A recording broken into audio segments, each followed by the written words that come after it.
क्या उसके भाई को भगवान शरण में स्वीकार करेंगे? और जैसे परिणाम क्या हुआ, जब उनके जीवन में एक और ईश्वर का विकल्प नहीं दिखाई पड़ा कि ईश्वर के पास पहुंच करके ईश्वर हमें स्वीकार कर लेगा, और दूसरी ओर रावण के जीवन में उनको कुछ न कुछ गुण दिखाई दे रहे हैं, इसीलिए भगवान के शरणागत नहीं हो पा रहे। तो हमारे जीवन में ईश्वर के प्रति शरणागति का उदय कब होगा?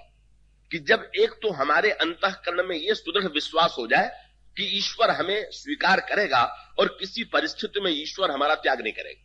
इसका अभिप्राय यह है कि संसार का विकल्प जब ईश्वर होगा तब तो हम ईश्वर की ओर बढ़ पाएंगे, और अगर संसार का विकल्प ईश्वर नहीं होगा तो हम उसी संसार में रहने के लिए बाध्य होंगे। एक व्यक्ति घर में अपमानित होता है पर वो जाता क्यों नहीं, सोचता है जाएं कहां, जहां जाएंगे वहीं ऐसी दुर्दशा होगी, जहां जाएंगे का वहां पर ही इसी प्रकार से अनादरित और अपमानित होना पड़ेगा, इसलिए चलो भाई ये तो अपने परिवार के लोग हैं, इन्हीं का अनादर सह लो।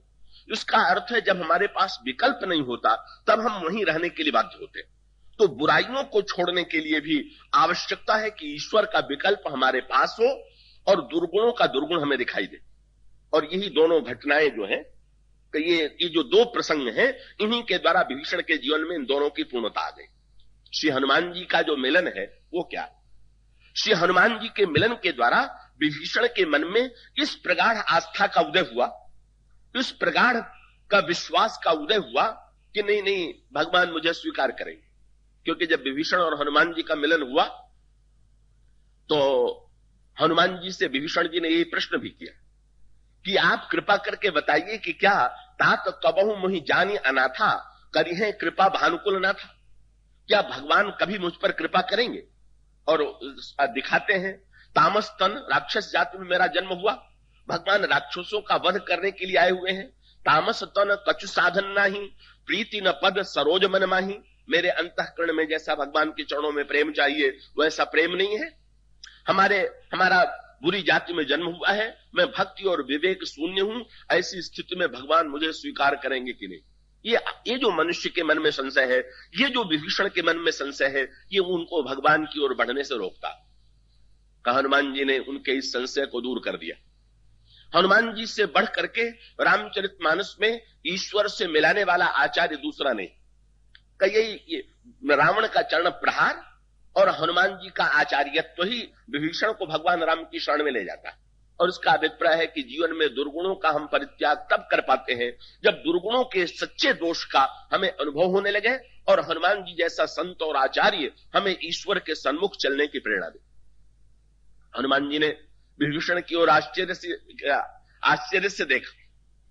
हनुमान जी ने विभीषण से यही कहा कि क्या मुझे देखने के बाद भी अभी आपके मन में यह प्रश्न बना हुआ? क्यों महाराज, आपको देख करके मेरे प्रश्न का उत्तर कैसे मिले? उन्होंने कहा कि आप सोचिए, आप राक्षस जात में जन्म हुआ है पर आप पुलस्त ऋषि के नाती हैं, पौत्र हैं, आप विश्रवा मुनि के पुत्र हैं, आप कम से कम ब्राह्मण के रूप में भी तो पूज्य माने जाते हैं। मेरी ओर तो देखिए, मैं कौन हूं? बोले कहूं कौन मैं परम कुलीना कपि चंचल सब ही विधिहीना प्रात ले जो नाम हमारा तेहि दिन ताहि न मिले आहारा असमय अधम सखा सुन मोहू पर रघुबीर। अगर एक बंदर पर कृपा कर सकते हैं तो मनुष्य पर और ब्राह्मण पर नहीं करेंगे, ये भ्रम आपको कैसे होगा? हनुमान जी जीव के अंतःकरण में जो अनास्था है, ईश्वर के प्रति शरणागति तब होगी जब हमारे अंतःकरण में विश्वास का उदय होगा, आस्था का उदय होगा, और ये कार्य जो है संत के द्वारा, भगवत कथा के द्वारा हमारे जीवन में प्रविष्ट होता है। और जब सच्चे ईश्वर विश्वास का उदय होता है तब हम भगवान की ओर बढ़ते हैं। इस दृष्टि से अगर विचार करके देखा जाए तो हनुमान जी का व्यक्तित्व जो है, हनुमान जी का आचार्यत्व रामायण में सबसे अनोखा है। एक तो हनुमान जी के चरित्र का सबसे बड़ा अनोखापन यह है कि हनुमान जी ये आश्वासन देते हैं कि कुछ आचार्य या कुछ महापुरुष तो ऐसे होते हैं कि वे कहते हैं कि ईश्वर की प्राप्ति के लिए व्यक्ति को ऐसा ऐसा बनना पड़ेगा तो ही ईश्वर मिलेगा। वो एक विशेष मत के आचार्य हैं, विशेष पथ के आचार्य हैं, और वो ठीक है। उस प्रकार के संस्कार के जो अधिकारी हैं, ऐसे महापुरुषों के आश्रय से भगवान को पा लेते हैं। पर हनुमान जी किस संप्रदाय के आचार्य, किस पथ के आचार्य? हनुमान जी के चरित्र में अनोखा क्या है? इन्होंने तो एक ही भार ले लिया है कि जो ईश्वर से मिलना चाहता है वो चाहे जैसा है, हम ईश्वर से उसको मिलाए बिना नहीं रहेंगे। ये हनुमान जी का कार्य है। इसलिए आप देखेंगे क्या, ये अनोखे ढंग से कार्य करते हैं। जिसको जैसा अधिकारी देखते हैं उसको ऐसी ही साधना की पद्धति बता देते हैं। इन्होंने ये माना जाता है कि संसार में 3 प्रकार के जीव होते हैं। श्रीमद् भागवत में तो 4 प्रकार का लिखा हुआ है, मानस में 3 प्रकार का लिखा हुआ है। श्रीमद् भागवत में तो कहा गया विषयी, साधक, सिद्ध और पामर। और रामचरितमानस में कहा गया विषयी, साधक, सिद्ध सयाने, त्रिविध जीव जग वेद बखाने। विषयी, साधक और सिद्ध, ये 3 प्रकार के जीव। ये अंतर श्रीमद् भागवत और मानस में इसलिए है कि पामर के लिए गोस्वामी जी ने कहा कि भाई इसको तो जीव मानने ठीक नहीं, ये तो जड़ ही कहना इसको ठीक। इनकी गणना जड़ में होनी चाहिए। ते जड़ जीव निजातम घाती, जिन्हें न रघुबर कथा सुहाती। पर यूं कह सकते हैं कि 3 प्रकार के अथवा 4 प्रकार के जीव। भगवान की प्राप्ति किसको होगी? तो ये तो कोई भी कह सकता है कि जो साधक है उसे भगवान की प्राप्ति होगी, जो सिद्ध है उसे भगवान की प्राप्ति होगी। पर विषयी और पामर भगवान को पा सकता है, यह दावा करना बड़ा कठिन। पर विषयी और पामर भी भगवान को पा सकते हैं, यह दावा हनुमान जी के चरित्र में दिखाई देगा। ये इतने उदार मिलाने वाले हैं कि सचमुच इन्होंने हर प्रकार के व्यक्ति को मिलाया, पर साधना सबकी अलग अलग प्रकार की। सबको मिलाते हैं पर अलग अलग प्रकार से। देखिए सुग्रीव के चरित्र में विचार करके आप देखिए तो सुग्रीव विषयी का, विभीषण जी के चरित्र में आप देखिए तो विभीषण जी में साधक के लक्षण है। और अगर श्री भरत जी के चरित्र में आप देखिए तो वे सिद्ध हैं। और हनुमान जी तीनों से मिलते हैं। लेकिन अनोखी बात क्या, हनुमान जी श्री भरत के पास प्रभु का संदेश लेकर के आते हैं। कृपया एकाग्रता से इस अंतर को देखें। और ये बताते हैं कि प्रभु आ रहे हैं। रिपुरण जीत सुयस सुर गावत, सीता अनुज सहित प्रभु आवत। ईश्वर का संदेश भक्त के पास। पर जब हनुमान जी को भेजने लगे थे प्रभु, तो उन्होंने कहा कि हनुमान मेरा संदेश सुनाने के पश्चात तुम वहीं मत रह जाना। भरत ही कुशल हमार सुनाए हो और समाचार नहीं तुम चले आए हो। उनका संदेश मेरे पास में ले आना। तो भगवान राम के आगमन का जो शुभ संदेश था, कौवो आश्वासन, जो संशय के कारण श्री भरत जी के अंतःकरण में यह भ्रम हो रहा था कि आ रहे हैं कि नहीं आ रहे हैं, हनुमान जी ने सुना करके दूर कर दिया। और हनुमान जी के भरत जी के पास से लौट करके भरत जी का जो प्रेम था का वो प्रभु को सुनाया। और श्री भरत और हनुमान जी का, श्री भरत और प्रभु का मिलन जो है का, वो श्री हनुमान जी इसमें हेतु बनते हैं। दोनों के प्रेम और विश्वास के माध्यम से प्रभु का संदेश श्री भरत के पास और श्री भरत का संदेश प्रभु के पास। और इसका परिणाम क्या हो रहा, वहां से मिलने के लिए प्रभु चले विमान पर बैठ करके, और यहां से प्रभु से मिलने के लिए श्री भरत चले नगर के बाहर, और श्री भरत और भगवान राम का मिलन हुआ। ये तो सिद्ध का मिलन, जहां पर दोनों का बराबरी का नाता है। बिल्कुल देखने में दोनों बिल्कुल एक जैसे हैं। दोनों का रूप, रंग, शील, स्वभाव सब एक जैसा है। और जैसे सिद्ध भगवान से अलग नहीं है। भगवान कहते ज्ञानी तो आत्मैव मे मतम। श्री भरत के लिए तो भगवान राम का वाक्य ही है कि भरत ही मोहि की अंतर खाओ। तो श्री भरत और भगवान राम के मिलन में हनुमान जी एक प्रकार से हेतु बने। भीषण का प्रसंग तो चल ही रहा है। सुग्रीव के प्रसंग में इन्होंने अनोखा कार्य किया। क्या कि सुग्रीव के प्रसंग में हनुमान जी, विभीषण और सुग्रीव और भरत, इनमें अंतर आप पाएंगे। भरत जी से कहते हैं कि प्रभु आ रहे हैं, आप स्वागत के लिए तैयार हो जाइए। का विभीषण के कानों में संदेश देते हैं, अरे प्रभु आ रहे हैं तो तुम भी तो कुछ दूर चलो भाई। प्रभु समुद्र के किनारे तक आ जाएं तो तुम भी समुद्र को पार करके उनके पास चलो। का इधर से भक्त, इधर से साधक चले, उधर से भगवान चले। ये यथामाम प्रपद्यन्ते स्ताम तथे भजाम्यहम्।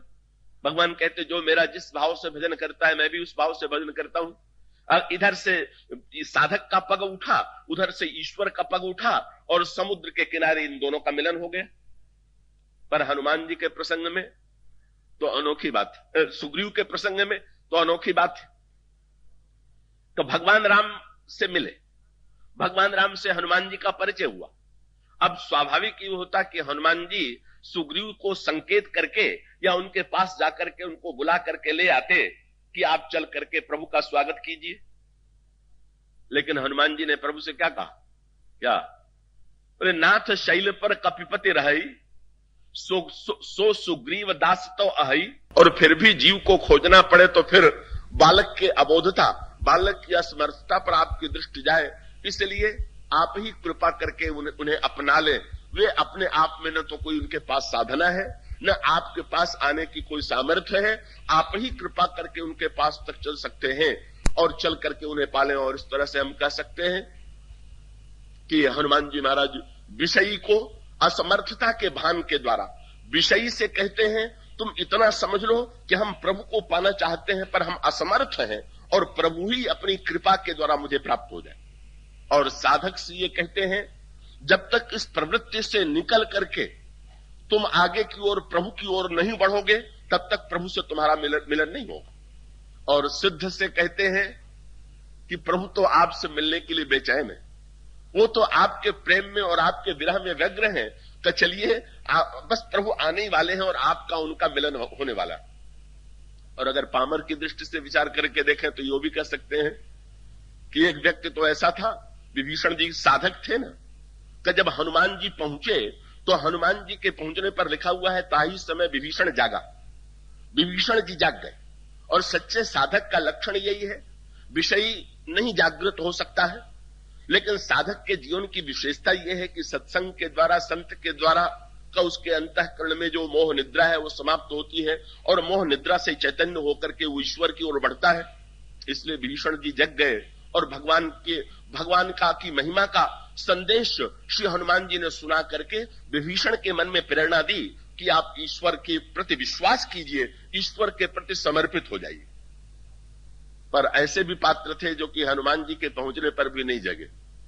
और इसमें कौन? वो जब लक्ष्मण जी को शक्ति लगी और हनुमान जी सुखेण वैद्य को लेने के लिए गए तो घर पर पहुंच गए, पर सुखेण वैद्य की इतनी गहरी नींद थी कि खुली ही नहीं, बिल्कुल गहरी नींद। हनुमान जी के आने पर भी नींद नहीं खुली। तो एक उपाय तो यह था कि जैसे विभीषण को उन्होंने जगा दिया था उसी प्रकार से जगा देते सुखेण वैद्य को भी और ये कह देते चलिए आपको प्रभु ने बुलाया है।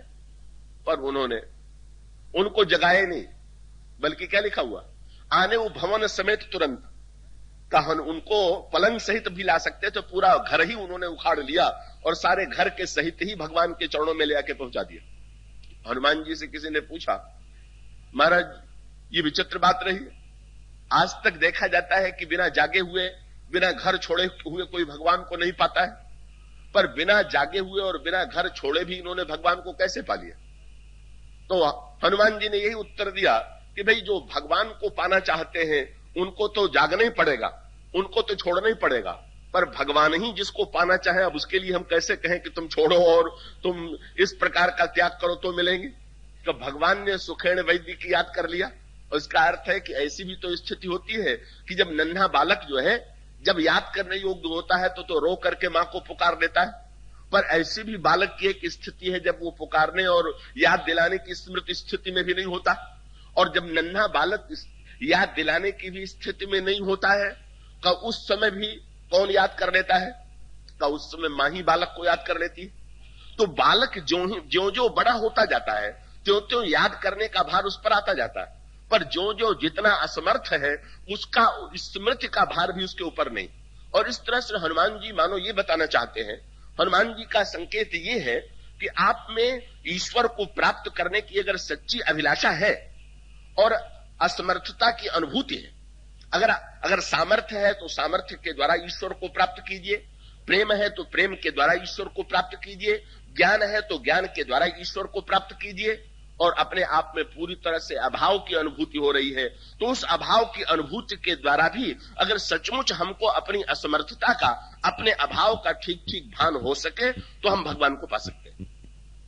पर जहां तक विभीषण का प्रसंग है, विभीषण के जीवन में जो प्रेरणा है, लंका को छोड़ करके भगवान राम की शरण में जाना, लंका को छोड़ना और समुद्र को पार करना, तो ये दो कार्य है।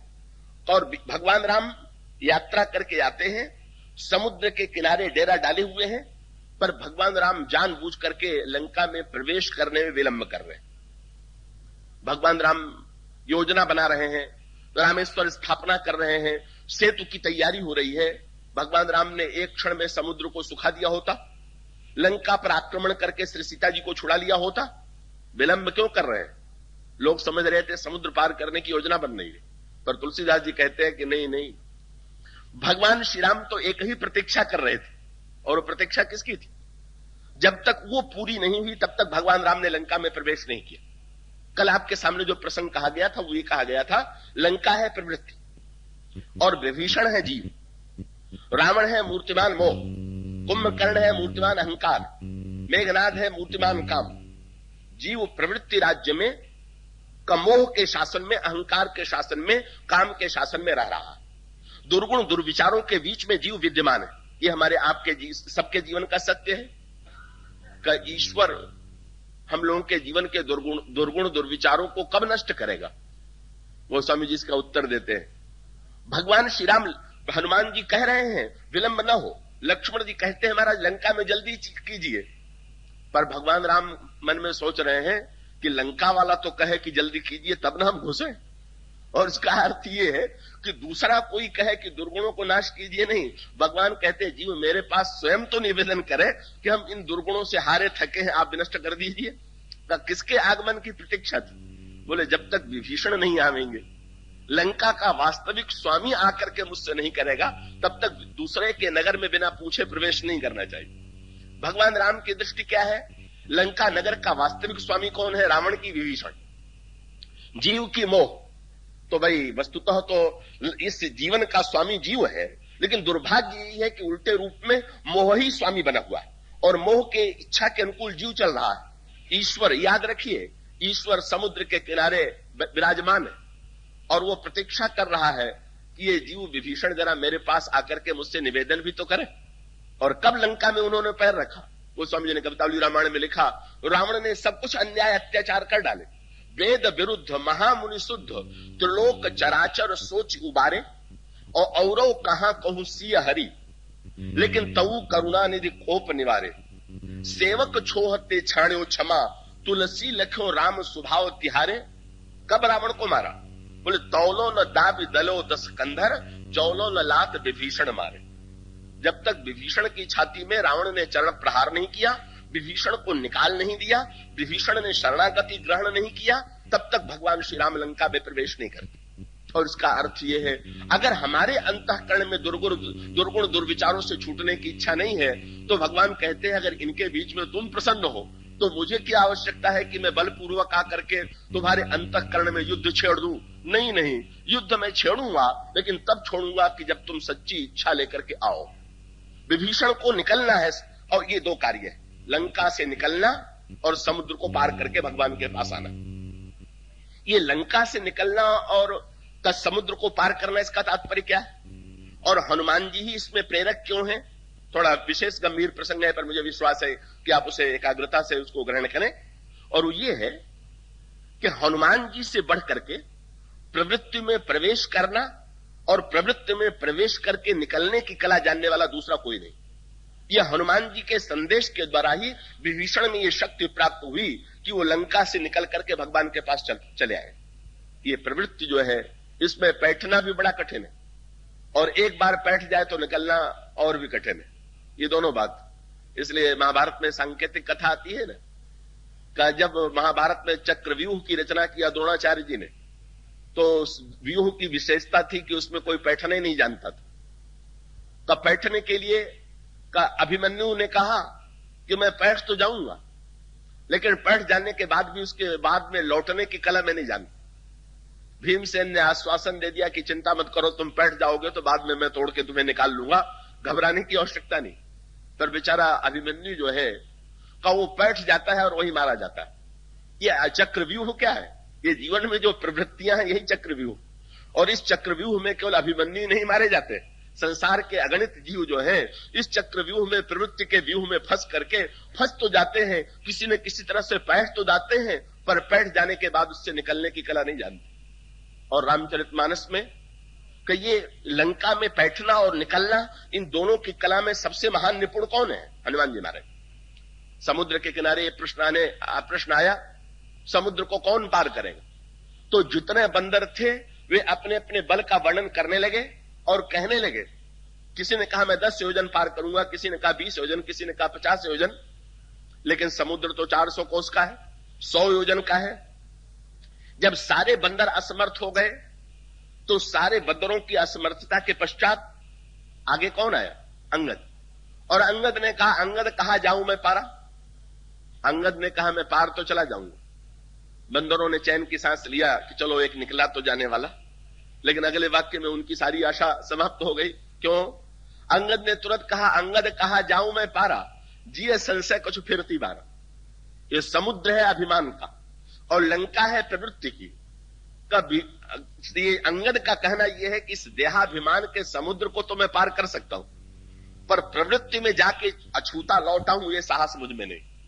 तो समुद्र को पार कर लूंगा, पर समुद्र को पार करना ही थोड़ी है, उसके बाद लंका में भीतर बैठना है, और लंका में भीतर बैठना ही नहीं है, वहां से निकल करके आना भी। इसलिए इस कार्य को करने वाला कौन है? ये घबरा क्यों गए अंगद? इसके पीछे एक बड़ा आध्यात्मिक और मनोवैज्ञानिक संकेत, और वो प्रसंग ये है कि ये जो मैं दानव है वो लंका को संवारता है। कल ये कथा आपके सामने आई थी, आप रामचरितमानस में पढ़िए। संसार में कई लोग जीतते जीतते हार जाते, और कुछ लोग हार करके भी जीतते। देखिए, बाली और सुग्रीव दो भाई थे। सुग्रीव हार गए और बाली जीत गए, पर विजेता बाली जीवन में हारा और पराजित सुग्रीव जीत गए। जीवन में कभी कभी जीत में हार और हार में जीत का भी जो तत्व है उसको सीखना चाहिए। बाली ने 2 बार महान विजय प्राप्त किया, पर बाली के जीवन में ठीक उस विजय का उल्टा ही परिणाम हुआ। क्या? पहले तो बाली और रावण का संघर्ष हुआ और बाली ने रावण को हरा दिया। अब इस संदर्भ में मैं आपको स्मरण दिला दूं कि ये बाली जो है, इसका इंद्र के अंश से जन्म हुआ, और इंद्र जो है पुण्य का प्रतीक है, और पुण्य और पाप, रावण पाप का प्रतीक है, तो ये बाली जो है वो पुण्य का प्रतीक है। और पुण्य और पाप का संघर्ष हुआ, पर पुण्य और पाप के संघर्ष में पुण्य जीत गया और पाप हार गया। बाली जीत गया, रावण हार गया। बड़ी प्रसन्नता की बात होनी चाहिए, पर ऐसा नहीं हुआ। ये जीत भी कम महंगी पड़ी। क्यों? बोले हराने के बाद बगल में दबा करके 6 महीने घूमता रहा। और इसका अर्थ क्या हुआ? कई लोग पुण्य का जब प्रदर्शन करने लग जाते हैं तो समझ लीजिए कि पुण्य का प्रदर्शन जब हुआ, दिखावा, ये बगल में दबा करके संसार को दिखाता फिर रहा है कि देख लो मैंने रावण को हरा दिया। और इसका अर्थ है कि जब हमारे पुण्य में प्रदर्शन और अहंकार की वृत्ति आवेगी, तो हम पुण्य करने के बाद भी, पाप को हराने के बाद भी अंत में अहंकार के सामने हारेंगे। तो पहली बार जीवन में बाली ने रावण को हराया और हार करके भी अहंकार के सामने हार गया। रावण को जीत करके अहंकार के सामने पराजित हुआ। और दूसरी बार तो और अनोखी बात, इसमें और गंभीर गोस्वामी जी संकेत देते हैं। बाली और सुग्रीव दोनों सगे भाई हैं। सुग्रीव सूर्य के बेटे और बाली जो है वो इंद्र का बेटा। का भगवान श्री राम ने कई संदर्भ में भगवान श्री राम के ये सुग्रीव और बाली सगे भाई हैं, ये रामायण में भी आता है, और महाभारत में भी इंद्र और सूर्य के बेटे जो हैं वो सगे भाई। कर्ण जो है वो सूर्य का बेटा है, और अर्जुन जो है वो इंद्र के पुत्र है, और वो भी कुंती के पुत्र होने के नाते सगे भाई हैं। और यहां पर भी बाली सुग्रीव भी सगे भाई। पर अनोखी बात यह है कि दोनों भाइयों में महाभारत में भी झगड़ा हुआ और रामायण में भी झगड़ा हुआ। और लेकिन विचित्रता क्या? रामायण काल में तो भगवान ने सूर्य के बेटे को बचाया और इंद्र के बेटे को मारा, और इंद्र के बेटे का भगवान ने वध किया। और महाभारत काल में भगवान ने इंद्र के पुत्र अर्जुन की रक्षा किया और सूर्य के पुत्र कर्ण का वध करा दिया। ये भगवान विचार बदलते रहते हैं क्या? कभी एक का कभी दूसरे का? नहीं, इसमें सांकेतिक पक्ष एक ही है। क्या? कि तो बस अंतर आप ये देखेंगे, इसका सांकेतिक अभिप्राय ये है कि सूर्य जो है वो पुण्य का प्रतीक है, सूर्य ज्ञान का प्रतीक है, और इंद्र पुण्य का प्रतीक है। तो पुण्य और ज्ञान दोनों सगे भाई, ये जीवन में दोनों साथ रहे तो बड़ा अच्छा। लेकिन देखा यही जाता है कि पुण्य और ज्ञान में झगड़ा हुए बिना नहीं रहता। जो पुण्यात्मा धर्मात्मा होते हैं वो कर्मकांड में इतने लीन हो जाते हैं कि ज्ञान से भागते हैं, और जो ज्ञानी है वो इतने निष्क्रिय हो जाते हैं कि पुण्य पाप से भी ऊपर उठा हुआ अपने को मान करके मनमाना आचरण करने लगते हैं। तो ज्ञान और पुण्य में टकराहट होती है। भगवान किसका साथ देते हैं? उसका उत्तर क्या? कि जब इन दोनों में जो निरहंकारी होगा, ईश्वर उसी को स्वीकार करेगा। अगर पुण्य के साथ पुण्याभिमान होगा तो भगवान उसका वध करेंगे, और अगर ज्ञान के साथ ज्ञानाभिमान होगा तो भगवान उसका वध करेंगे। रामायण काल में ज्ञान, ये जो सुग्रीव है ये निरभिमानी है और बाली अभिमानी है, इसलिए मारा गया। और महाभारत काल में अर्जुन निरभिमानी है और कर्ण जो है का वो अभिमानी है, इसलिए मारा जाता है। और एक संकेत ध्यान रखिएगा कि जिधर हनुमान जी रहेंगे वही जीतेगा। रामायण काल में सुग्रीव के साथ हनुमान और महाभारत काल में अर्जुन की रथ की ध्वजा पर हनुमान जी विराजमान है। ये संत जिधर रहेगा भगवान उधर ही रहेंगे। संत जो पक्ष ग्रहण करेगा भगवान उसी पक्ष को स्वीकार करेंगे। तो बाली के जीवन में बाली पुण्याभिमानी है, रावण को हराया पर अभिमान से हार गया। और उसके बाद दोनों भाइयों में बड़ा प्रेम था, पर दोनों भाइयों का प्रेम एक दिन टूट गया। क्यों? एक दिन आधी रात के समय मायावी नाम के राक्षस ने जोर से पुकारा। बस बाली तुरंत जगा और जग करके मायावी के पीछे भागा। अब यहां पर आपको मैं और भी याद दिला दूं, ये मायावी कौन है। कल आपके सामने चर्चा आई थी कि लंका का जो पुनर्निर्माण किया था, पहले तो ब्रह्मा ने लंका को बनाया था, बाद में मैं दानों ने लंका को नए सिरे से नया चमत्कार दे दिया था। ये मायावी नाम का जो राक्षस था, ये मैं का बेटा था। मैं सुत, सुग्रीव ने भगवान को एक कथा सुनाई, मैं सुत मायावी तेहि नामू और आवा सो प्रभु हमरे गाऊं। बोले महाराज एक दिन आधी रात के समय मैं का बेटा मायावी। अब इसका आध्यात्मिक अर्थ क्या हुआ? मैं है मैं मन दानव और मन का बेटा। ये मन का बेटा कौन है भाई? ये जो संकल्प विकल्प उठते हैं यही मन का बेटा, यही मायावी। इस मायावी ने आकर के बाली को चुनौती दिया और बाली तुरंत उसके पीछे भागा। याद रखिए, मन के संकल्प विकल्प के पीछे जब भागिएगा तो इसमें संकट आने की संभावना है। तो बाली पीछे लग गया और बाली जब पीछे लगा तो सुग्रीव ने कहा मैं भी चलूंगा। बाली सुग्रीव दोनों पीछे लग गए। अंगद इसीलिए तो लंका में नहीं गए, क्या कि बेटे की गुफा में पिताजी गए सो दुर्दशा लेके लौटे। अब बाप के नगर में हम जाएंगे तो लौट पाएंगे कि नहीं लौट पाएंगे। मायावी की गुफा में बाली घुस गए। लंका नगर है और ये तो मायावी की गुफा है। और इसका अभिप्राय क्या कि मन के एक संकल्प विकल्प की गुफा में बैठिएगा तो मनुष्य जैसे वहां पर हुआ, क्या बाहर खड़ा कर दिया सुग्रीव को और कहा मैं जाऊंगा। सुग्रीव को लेकर के क्यों नहीं, सुग्रीव को लेकर क्यों नहीं गया? बाली को लगा कि अगर मैं सुग्रीव को लेकर के जाऊंगा और लड़ाई जीत करके लौटूंगा तो लोग कहेंगे कि सुग्रीव की सहायता से बाली जीता। नहीं नहीं, मैं अपने बल से परास्त करूंगा। अहंकार लेकर के लड़ने के लिए गया, मन के संकल्प को जीतने के लिए अहंकार लेकर के गया। और परिणाम क्या हुआ? लगा तो यही कि उसने जीत लिया। 15 दिन के स्थान पर उसे विश्वास था 15 दिन में जीतेंगे, पर 1 महीने तक लड़ करके जीत लिया। पर जीत लेने की जीत भी इसको महंगी पड़ी। क्यों? बोले लौट करके आया तो देखा सुग्रीव को मंत्रियों ने सिंहासन पर बैठा दिया है। बस ईर्ष्या उत्पन्न हो गई। एक जीत के बाद अहंकार और दूसरे के बाद ईर्ष्या। परिणाम ये हुई कि ये बेचारा बाली जो है जीवन में जीत करके भी हार गया और भगवान को इस पर बाण का प्रहार करना पड़ा। जब अंगद से कहा गया कि लंका में जाकर के श्री सीता जी का पता लगा करके आइए, तो उनको याद आ गया, अरे भाई मायावी की गुफा जब इतनी कठिन है तो मैं की लंका कितनी कठिन होगी, इसकी कल्पना मैं कर सकता हूं। मैं लंका से लौट नहीं सकता हूं। जाएगा कौन? ये जो प्रवृत्ति में बैठना है, ये रामचरितमानस में 3 संकेत। प्रवृत्ति व्यक्ति को खा जाती है। हनुमान जी जब जाते हैं, ये बड़ा अनोखा संकेत। सीता जी के प्रसंग में, सीता जी के चरित्र में 3 खिलाने वाले हैं और 3 जो है खाने वाले। 3 खाने वाले कौन है? हनुमान जी जब लंका में बैठने की चेष्टा करते हैं तो पहले सुरसा हनुमान जी को खाने की चेष्टा करती है, खाने के लिए कहती है। का उसके पश्चात हनुमान जी आगे बढ़ते हैं तो सिंहिका हनुमान जी को खाने की चेष्टा करती है। और जब हनुमान जी लंका में बैठने लगते हैं तो लंकिनी हनुमान जी को खाने की चेष्टा करती है।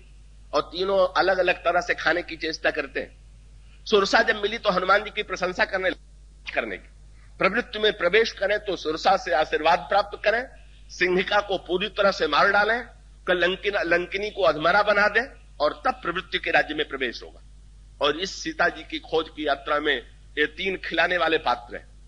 भगवान राम सीता जी की खोज में चले, शबरी जी के पास गए, सीता जी का पता बताइए। शबरी जी फल खिलाती हैं। उसके पश्चात जब बंदर सीता जी की खोज में चले तो स्वयं प्रभा मिली।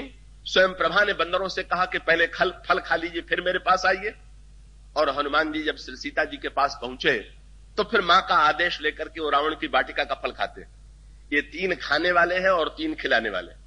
ये तीन नारी पात्र जो हैं, सुरसा, सिंहिका, लंकिनी, ये जीवन में हमको खाने के लिए प्रस्तुत। और ये तीन पात्र जो हैं, सबरी, स्वयं प्रभा और सीता, इन्हीं के द्वारा चरम तृप्ति प्राप्त होने वाली।